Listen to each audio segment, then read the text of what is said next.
Assalamualaikum warahmatullahi wabarakatuh. Perkenalkan, nama saya Novianti Hadim 2311110125 semester 3 kelas D.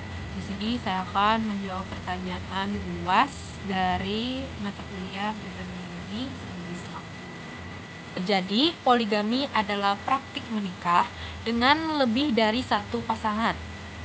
Umumnya merujuk pada seorang pria yang memiliki beberapa istri atau bisa disebut poligami, atau seorang wanita yang memiliki beberapa suami atau poliandri. Dalam Islam, poligami dibenarkan dengan syarat tertentu, termasuk keadilan dan persetujuan istri pertama. Jadi menurut saya sikap terhadap jika saya ada di melihat poligami itu saya ada dua. Yang pertama mendukung karena sebagai solusi dalam kondisi tertentu. Tapi sisi lain saya menentangnya karena dianggap merugikan perempuan dan berpotensi menimbulkan ketidakadilan dalam hubungan keluarga. Jadi fundamentalisme, radikalisme, dan terorisme adalah konsep yang saling terkait dalam konteks sosial dan politik. Yang pertama, fundamentalisme adalah gerakan berusaha kembali kepada dasar-dasar agama atau paham tertentu, seringkali dengan penafsiran literal terhadap teks suci. Kelompok ini cenderung menolak modernisasi dan berjuang untuk menegakkan norma-norma tradisional. Lalu yang kedua, radikalisme ini merujuk pada paham atau tindakan yang menginginkan perubahan drastis, seringkali melalui cara kekerasan. Ini mencakup ideologi yang ekstrim dan fanatik, baik dalam konteks politik maupun sosial. Lalu yang ketiga, terorisme. Terorisme ini adalah penggunaan kekerasan atau ancaman untuk mencapai tujuan politik, seringkali dengan penyerangan warga sipil untuk menciptakan ketakutan.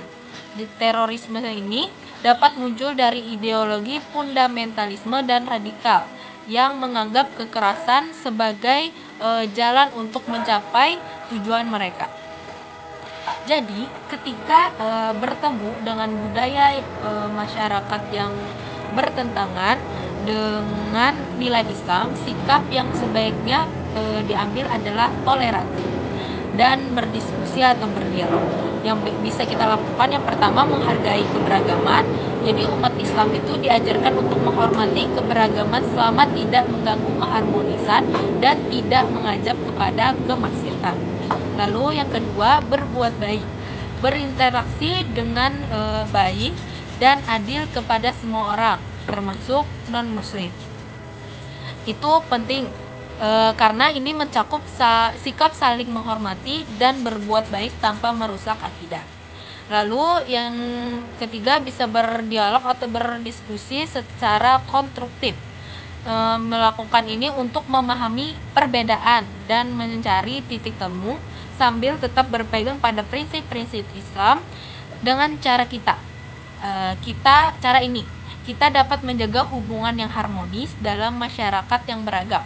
Jadi, pendekatan sosiologi dalam studi Islam berfungsi untuk memahami interaksi antara agama dan masyarakat. Pendekatan ini mengedepankan analisis terhadap struktur sosial, stratifikasi, dan dinamika kelompok dalam konteks ajaran Islam. Metodologi dari teori ini, yang pertama, pendekatan struktural fungsional, yaitu menganalisis bagaimana agama berfungsi dalam menjaga stabilitas sosial. Lalu yang kedua, pendekatan konflik, peneliti ketegangan antara nilai-nilai agama dan kepentingan sosial. Lalu yang ketiga, pendekatan interaksionisme, yaitu secara simbolis berfokus pada makna yang diberikan individu terhadap praktik keagamaan signifikasi. Lalu pendekatan ini membantu menjelaskan ajaran Islam yang berkaitan dengan masalah sosial, menyoroti pentingnya konteks histori dan sosial dalam memahami teks-teks keagamaan Dengan demikian, sosiologi menjadi alat penting untuk mendalami ajaran Islam secara lebih komprehensif dan relevan dengan realitas sosial saat ini.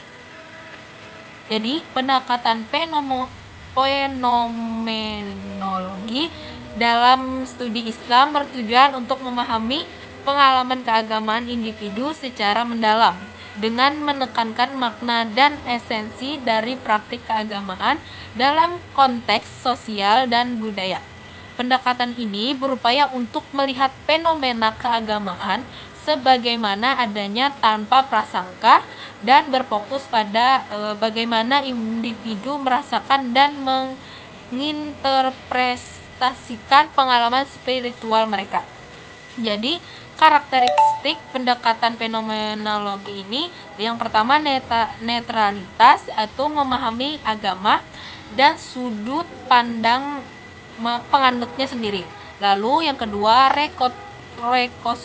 rekonstruksi pengalaman, menggali makna di balik pengalaman keagamaan yang dialami individu. Jadi yang pertama contohnya acara tahlilan, yaitu doa bersama yang diadakan di rumah keluarga yang berduka, mencerminkan cara masyarakat memperingati kematian. Lalu ada yang kedua adanya ziarah kubur, kunjungan ke makam untuk mendoakan almarhum, menunjukkan hubungan antara hidup dan mati dalam tradisi Islam. Lalu ada sekatenan, yaitu upacara penyambutan Maulid Nabi Muhammad SAW. Ini menggambarkan perayaan budaya yang terintegrasi dengan ajaran Islam. Pendekatan antropologi dalam studi Islam berfokus pada pemahaman praktik keagamaan dan budaya masyarakat Muslim melalui pengamatan langsung dan analisis mendalam. Pendekatan ini menekankan pentingnya konteks sosial dan budaya dalam memahami bagaimana ajaran Islam diterapkan dalam kehidupan sehari-hari.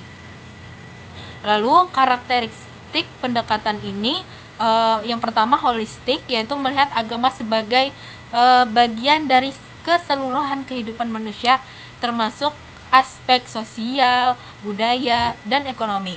Lalu yang kedua empiris, mengandalkan observasi dan pengalaman langsung untuk memahami praktik keagamaan. Lalu contohnya perayaan Haul tadi, yaitu sebuah tradisi memperingati wafatnya tokoh agama yang menunjukkan cara masyarakat menghormati dan mengingat jasa-jasa mereka. Lalu yang kedua adanya praktek jual beli. Dalam konteks Islam studi tentang bagaimana prinsip-prinsip syariah diterapkan dalam transaksi perdagangan sehari-hari. Pendekatan ini membantu mengungkapkan keragaman praktik Islam di berbagai komunitas dan bagaimana budaya lokal mempengaruhi interpretasi ajaran agama. Jadi pendekatan psikologi dalam studi Islam berfokus pada pemahaman perilaku dan pengalaman keagamaan individu Muslim. Pendekatan ini mengintegrasikan prinsip psikologi modern dengan nilai-nilai Islam sehingga dapat menjelaskan pengaruh keyakinan agama terhadap kesehatan mental dan perilaku seseorang. Lalu karakteristik pendekatan ini yang pertama analisis pengalaman keagamaan, yaitu memahami bagaimana pengalaman spiritual mempengaruhi emosi dan perilaku individu. Lalu yang kedua penerapan teori psikologi ini menggunakan teori-teori psikologi pastinya untuk menjelaskan fenomena keagamaan seperti motivasi ibadah dan coping mekanisme dalam menghadapi kesulitan. Jadi contoh Islam, dampak yang pertama dampak ibadah terhadap kesehatan. Yang pertama mental. Penelitian menunjukkan bahwa praktik ibadah rutin seperti sholat dapat meningkatkan kesejahteraan psikologi dan mengurangi stres. Lalu yang kedua ada konseling berbasis agama. Pendekatan psikologi digunakan dalam konseling untuk membantu individu mengatasi masalah dengan mempertimbangkan aspek spiritual mereka. Lalu pendekatan ini membantu memahami hubungan antara agama dan kesehatan mental, serta memberikan wawasan tentang bagaimana keyakinan mempengaruhi perilaku sehari-hari. Sekian paparan dari saya. Wassalamualaikum.